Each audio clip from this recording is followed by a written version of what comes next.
თანამედროვე სასოფლო-სამეურნეო თანამშრომლობა როგორც მდგრადი განვითარების საფუძველი და სასურსათო უსაფრთხოების გარანტი მნიშვნელოვანი კონფერენცია აზერბაიჯანში და აგროგამოფენა კასპიან აგრო 2026.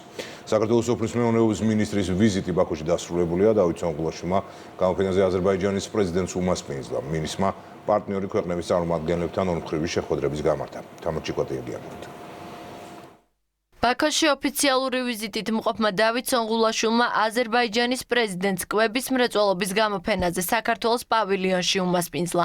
ილჰამ ალიევი მეუღლესთან ერთად გაეცნო ქართულ პროდუქციას. გამოფენაში 20-ზე მეტი ქვეყანა მონაწილეობს. ქართული პროდუქციის პოპულარიზაციისთვის, სავაჭრო კავშირების გაღრმავებისა და ორ ქვეყანას შორის აგროსასურსათო პროდუქციის ექსპორტ-იმპორტის ზრდისთვის მსგავს ღონისძიებებში მონაწილეობა მნიშვნელოვანია.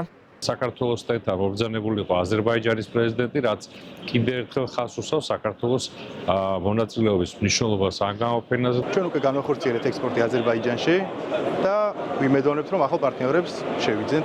გამოფენის პარალელურად მინისტრის სიტყვით გამოვიდა კონფერენციაზე, რომელიც თანამედროვე სასოფლო-სამეურნეო თანამშრომლობას ეხება. ილაპარაკა სოფლის მეურნეობის გლობალურ მნიშვნელობასა და საერთაშორისო თანამშრომლობის აუცილებლობაზე. კონფერენციის შემდეგ იყო ორმხრივი შეხვედრებიც, მათ შორის აზერბაიჯანელ კოლეგასთან. ქართული ღვინო მსოფლიოში დიდი პოპულარობით სარგებლობს და აზერბაიჯანი მისთვის ერთ-ერთი მნიშვნელოვანი ბაზარია. ქართველ მეღვინეებს აქვთ მდიდარი გამოცდილება და ცოდნა, რაც ჩვენთვის ძალიან საინტერესო და სასარგებლოა.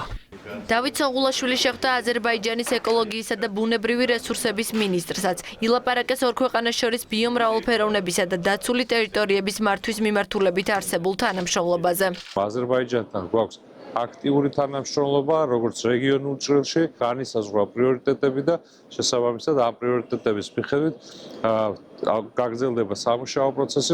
შეხვედრა გაიმართა უზბეკეთის სოფლის მეურნეობის მინისტრთან. ითქვა, რომ ორ ქვეყანას შორის თანამშრომლობის პოზიტიური დინამიკა გაძლიერდება. ღვინის წარმოება საქართველოში კარგად განვითარებულია და ჩვენთვის საინტერესოა ამ გამოცდილების გაზიარება. საქართველოს ასევე აქვს ზეთისხილის კარგი ხეები, რაც სამწუხაროდ უზბეკეთში კარგად ვერ ხარობს. გვინდა ჩაის კულტურის გაშენება. საქართველოს გამოცდილების გაზიარება განსაკუთრებით მნიშვნელოვანია. საქართველოსა და აზერბაიჯანს შორის და არა მხოლოდ ეკონომიკური და აგროთანამშრომლობის არაერთი წარმატებული პროექტი მომდევნო წლებშიც უფრო აქტიურად გაგრძელდება.